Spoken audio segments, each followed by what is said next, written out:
सुप्रभात बच्चों, कैसे हैं आप सभी? आशा करती हूँ कि आप सभी बहुत अच्छे होंगे और आप सभी ने जो पिछला अध्याय है वो अच्छे से कंप्लीट कर लिया होगा।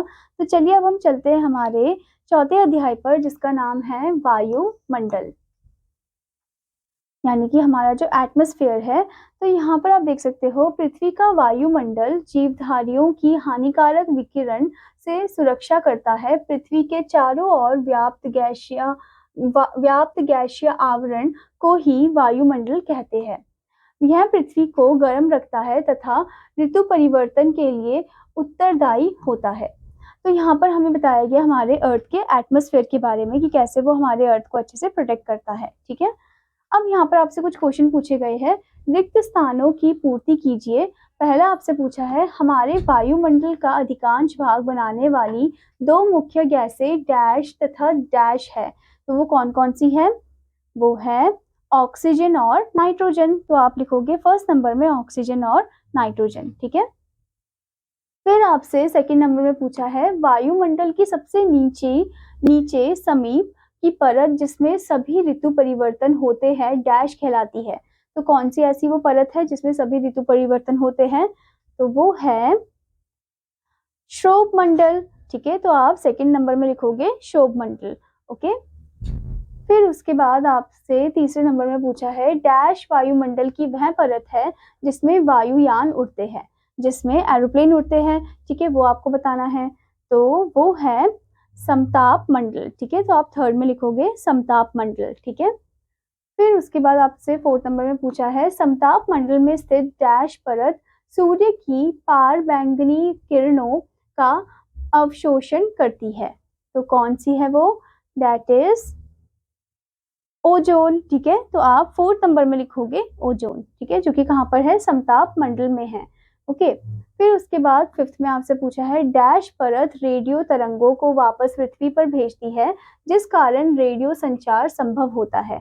तो कौन सी परत है वो? तो फिफ्थ नंबर में आप लिखोगे आयन मंडल। ठीक है, फिफ्थ नंबर में आप लिखोगे आयन मंडल। फिर उसके बाद आपसे पूछा है, वायुमंडल की सबसे ऊपरी परत डैश है, इसके बाद अंतरिक्ष का विस्तार है। तो सबसे ऊपरी परत कौन सी है? वो है बहिमर मंडल। ओके, तो आप सिक्स नंबर में लिखोगे बहिमर मंडल। फिर उसके बाद आपसे पूछा है, वायु द्वारा उत्पन्न वायुमंडलीय दाब को मापने के लिए प्रयुक्त इकाई डैश कहलाती है। तो वो इकाई क्या कहलाती है? तो आप सेवेंथ नंबर में लिखोगे पास्कल। वो इकाई पास्कल कहलाती है। ठीक है, फिर आपसे पूछा है, मानवीय गतिविधियों के कारण पृथ्वी की जलवायु का ग्रीन हाउस गैसों के प्रभाव से तीव्र गति से गर्म होने की प्रक्रिया डैश कहलाती है। तो वो क्या कहलाती है? तो 8 नंबर में आप लिखोगे ग्लोबल वार्मिंग। वो कहलाती है ग्लोबल वार्मिंग। ठीक है बच्चों, उसके बाद आपसे पूछा है, समताप मंडल की ओजोन परत के ऊपर डैश परत का बहुत ठंडा क्षेत्र होता है। तो कौन सी परत का बहुत ठंडा क्षेत्र होता है? वो है मध्य मंडल। तो आप नाइन्थ में लिखोगे मध्य मंडल। ठीक है, फिर उसके बाद 10th में आपसे पूछा है, पृथ्वी की वह शक्ति जो इसे इसके वायुमंडल को धारण करने के योग्य बनाती है डैश कहलाती है। तो वो क्या कहलाती है बच्चों? वो कहलाती है गुरुत्व शक्ति। ठीक है, अब बच्चों आपको यहाँ पर एक पॉइंट दिया गया है। क्या आप जानते हैं, आकाश से पृथ्वी की ओर गिरने वाले